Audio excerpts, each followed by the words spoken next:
Good. No, I mean, is that what they? Yeah, I know personally. Yeah, but I mean, is that what they give you? Well, yeah. Yes.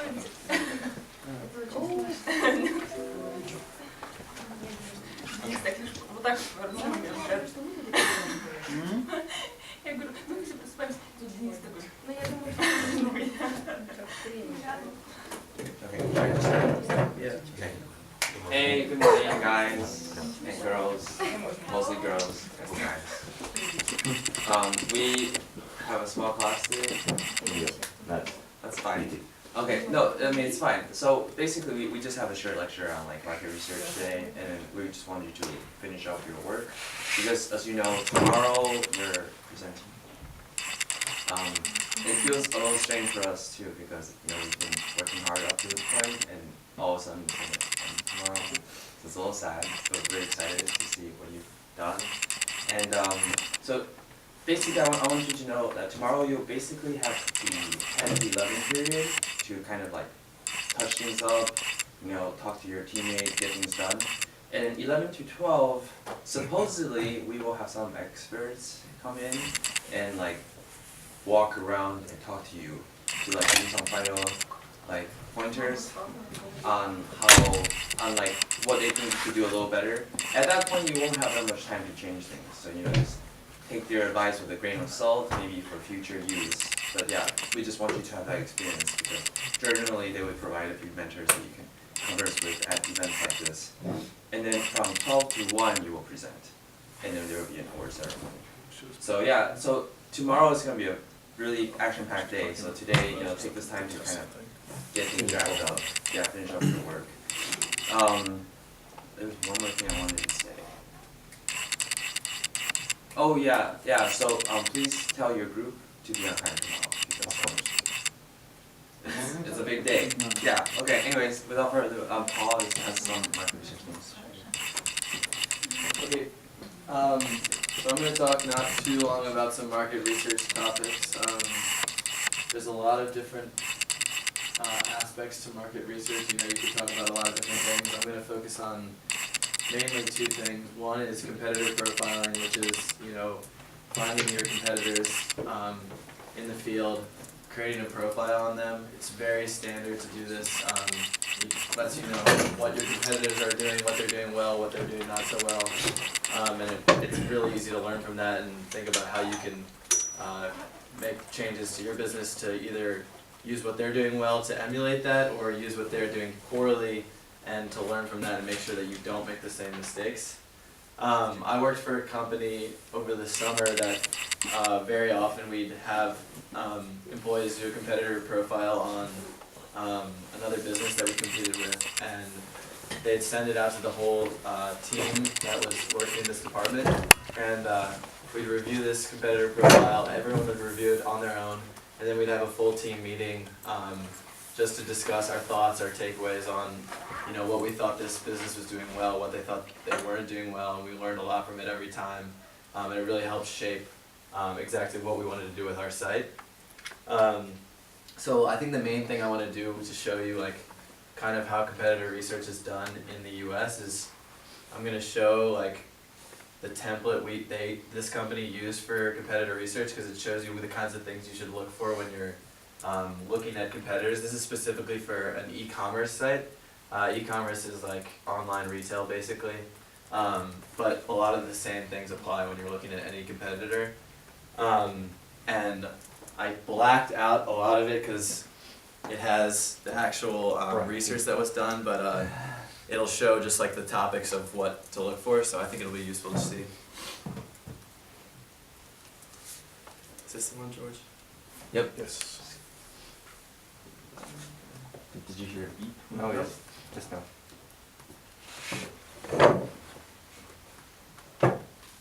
Hey. Nice. It's magic. I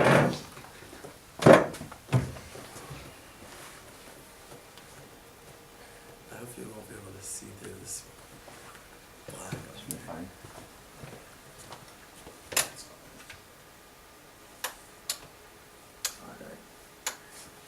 Okay, so one of the main things I'll say before I start is just you can see how really basic this template is. It's just Microsoft Excel, some basic topics, and just text after it.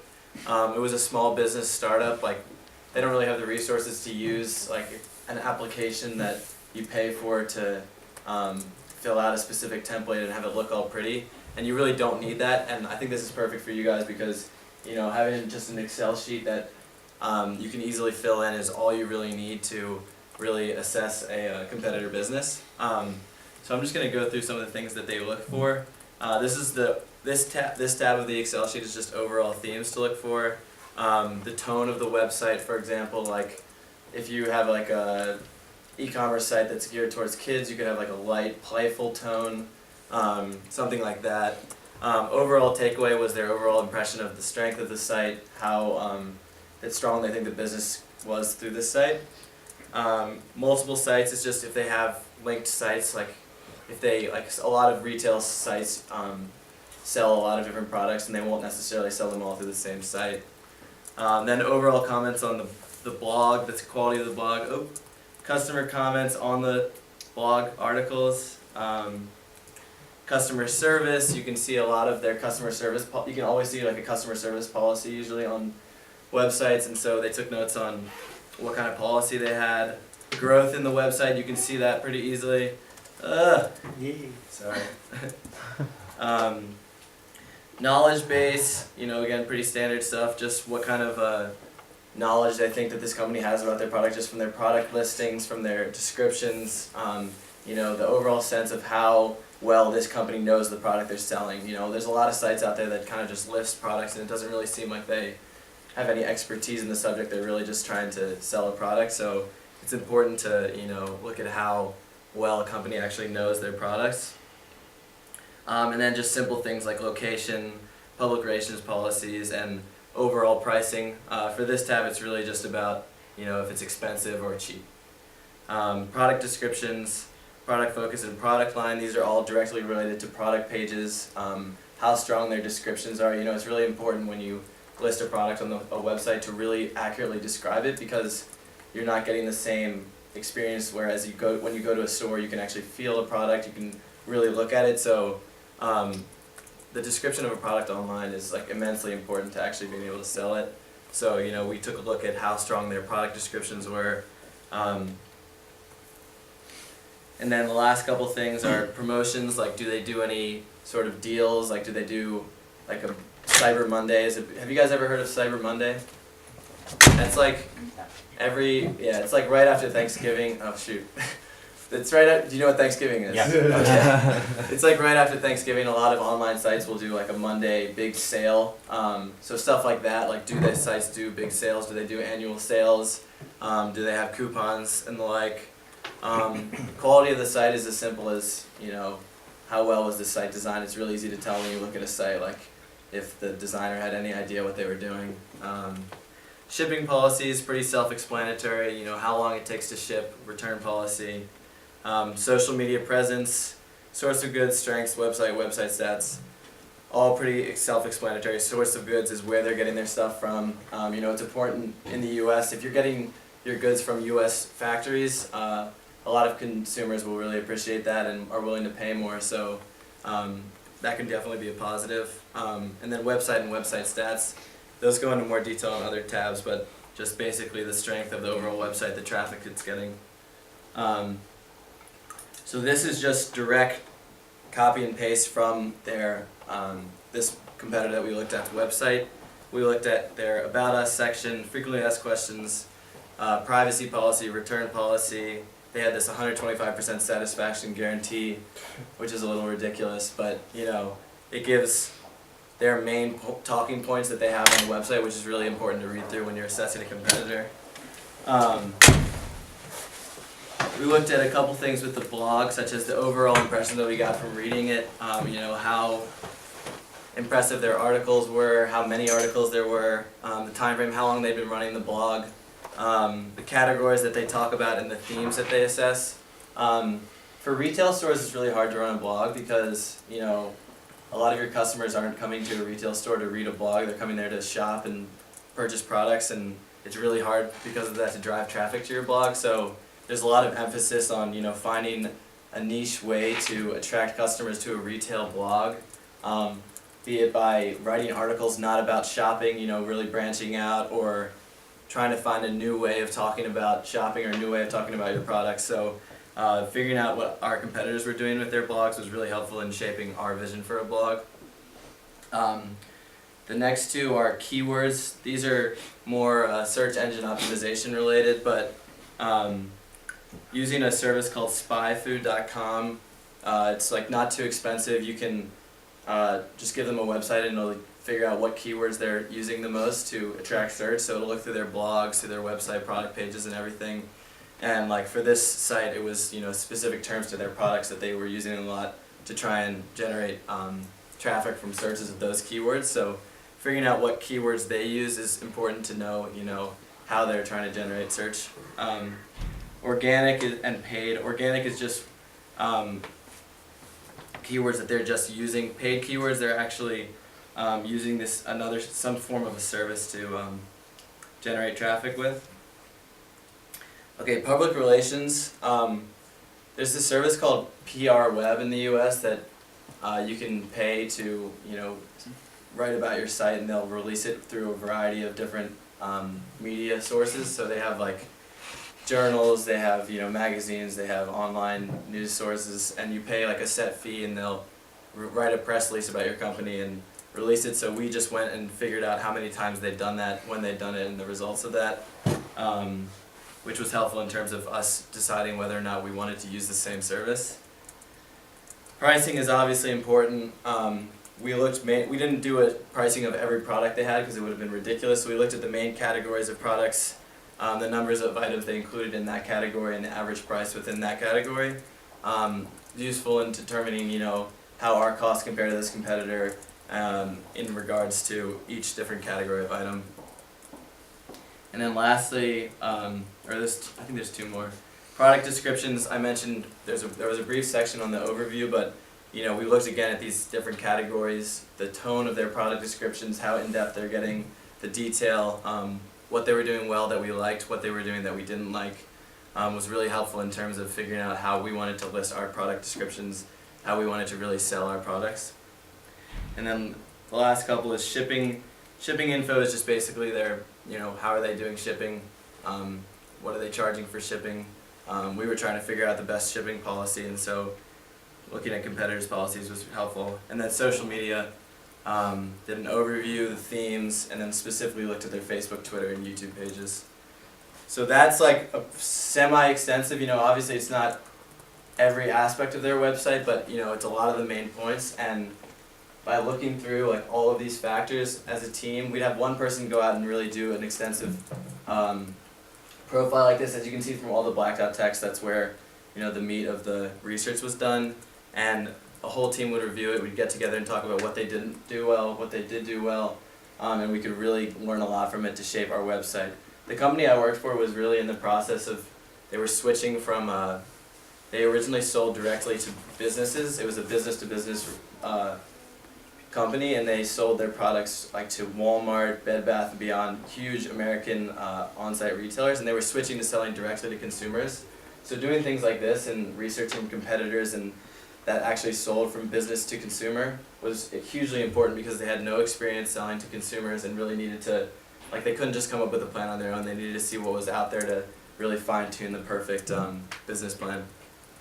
So I think, like, for you guys, like, as you move forward, this may not be doing extensive competitive research like this might not be important right now, but it's definitely an important thing to do as you start to launch a product, just so you know what's already out there, what they're doing, and how you can do it better and make a better product and sell that product better.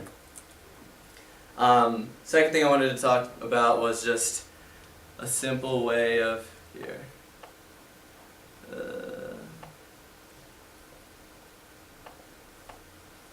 Okay, it was just a simple way of doing research through surveys. Has anyone ever heard of Amazon Mechanical Turk? No? Okay, so I'll call it Amtricks for short, but it's like a very easy way to conduct surveys, and a company I work for uses it a lot to easily determine, A, you can figure out your target demographic, and B, you can target that demographic to ask them specific questions. When I say demographic, I mean like the type of person that you're going to sell your product to. We've gone over this a couple times, just like what age group, what social status, what college experience, etc. So I wanted to show you just like a couple screenshots here. Yeah, let's start with this one. So Amtricks is a really easy product to do. You just create a profile, link a credit card, and you can pay for surveys. I ran a lot of these personally. It cost to get 300 responses on a short little survey costs about $20, so it's really not expensive. And you can target the specific response you want. So it was really useful for us. This is just how you create a new project. They have a lot of sample projects you can look through, like categorization. Survey was the one I always use, but there's also some other services they have. Some companies use this to hire individual workers for really short, easy tasks. Like companies will have if they have pictures that they need text transcribed from, they need the text written in standard text, they'll pay workers 3 cents for every image they transcribe. So if you want to do that, you can do that, but it's easier. The better use for our purposes for surveys. So I always use the survey link. This is how you actually write the survey. It's in HTML, so if you're not as computer savvy, it might be a little difficult, but the sample survey they give you has 5 questions to it, and it's you can see in the bottom, the field set, what is your gender? So that was the first question, and so if you're not that computer savvy, if you don't really know HTML, you can just edit those questions, and you see where they ask the question, just change the question, you can see where the answers are listed, you can just change the answer. At first, that's what I did before I started to figure out how to actually write these surveys. And then once you finish writing your survey, you'll get something that looks like this. So the requester is me, Paul Orson. The reward is I'm offering 5 cents per hit. It says hits available are 0 because I didn't publish this, because obviously it's not going to be useful to me. And the duration is 1 hour. That's how long you give your respondents to do it. So a really easy way to use this to benefit you would be for your instructions, just give a short, I'm thinking in your case, you're coming up with a product, you want to figure out exactly your target market for this product. So for your instructions, you could just say, please answer the following questions, really appreciate your time, and then give a short description of your product. Then you ask, what's your gender, what's your age, which of the following best describes your highest achieved education level. You can ask other demographic questions if you're curious about that.